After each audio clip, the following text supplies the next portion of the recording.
Hey, what's up? This is Severman. So today is finally the day. The much requested and the long awaited With My Baby masterclass is out now. The masterclass is divided into several chapters and you can find all the chapters on the revealed website. But in this video I will post the first chapter. So we'll be talking about the kick and the bass in this video. And if you would like to check out the entire masterclass, you will find the link in the description to the revealed website. But yeah, make sure to check out that first chapter now here on my channel, and let's go. I hope you will like the masterclass. Bye. Alright, so that is what the FLP of our track looks like. And I will start talking about the kick drum and the bass line in the drop now. But before I actually go into detail, I will just play you the drop again so that you know what we'll be talking about in this masterclass.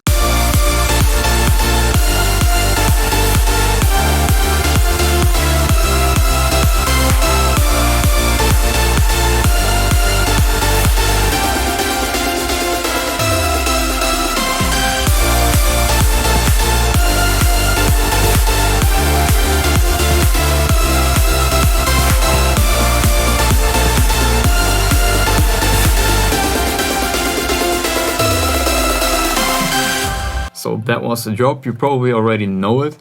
So let me show you now the kick drum, and this one's kind of like my own kick drum, I would say. Like I've been using it in like a lot of my tracks recently now, and I always like I bounce it out and then I kind of tweak it a little more in like the next track.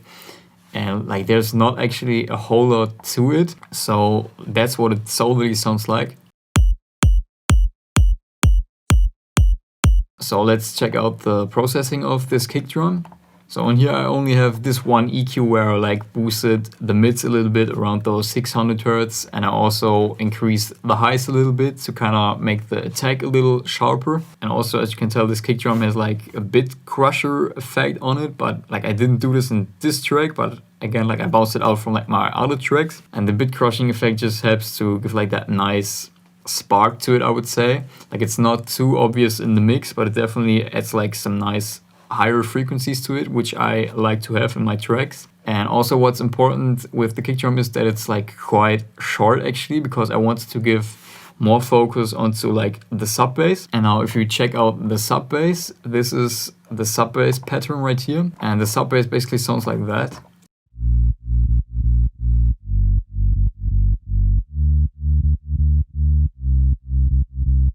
If we check out the layers, we got two right here, two instances of sound 1, and these are two saw waves, and this first one sounds like that.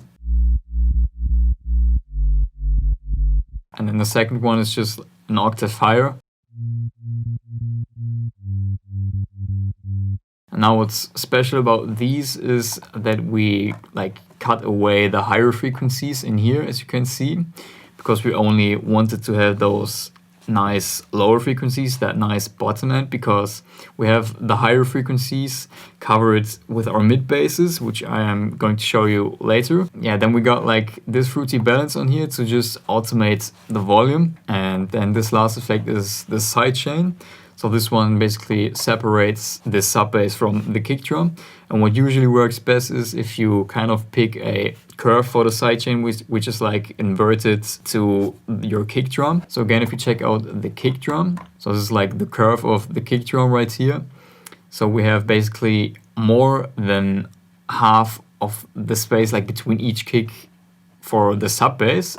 And this is kind of what this preset right here does. So you have like a little more than half of the space between each kick for the sub bass right here, and that's like why it works pretty well with like the kick drum together. And then next up we have this sub bass. Like it's called sub bass because this is actually the sub bass that Holly initially used for the drop. And what I actually did, I pitched it up 1 octave and I used it as like some kind of top bass layer. Like it just adds some nice harmonics to the sub bass, I would say. So check out how it sounds together with the sub bass.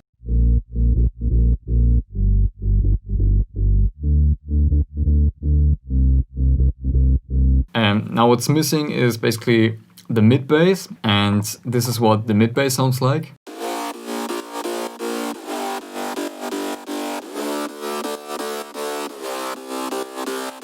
And now what's important for the mid bass is that it doesn't clash with your sub bass. So you need to make sure that basically you cut away all the sub frequencies in your mid bass that the sub bass is covering.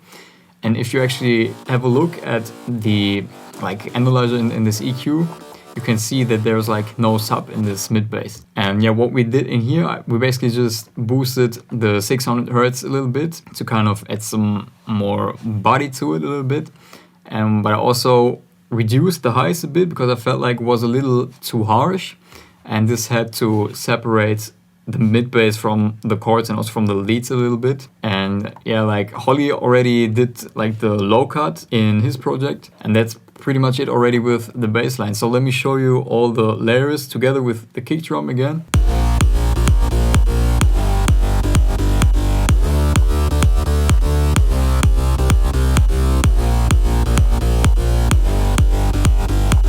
And that's it with the bass line and the kick in this drop. Then let me also show you the drop chords in this track. And just by the way, like the layers weren't like working for me, so I only have them like bounce out just as like the mid bass. But like that's not a problem. So yeah, like they're already sidechain, as you can see in here. So that's why they're like going down on like each kick drum already. Like same was for the mid bass already. And yeah, but long story short, just let me play you the drop chord solely.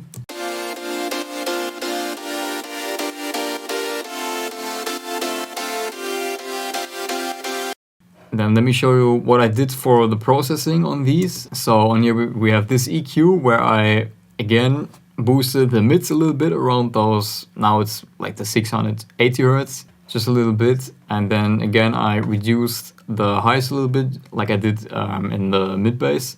So again, to just separate those chords a little more from the leads, make it a bit more clean. And then I also widened them up like really slightly, just like 5% in here. Then we have this laugh filter automation, which is like just a low pass filter right here. And that's already it with the drop chords. Now Holly will take over with the drop leads.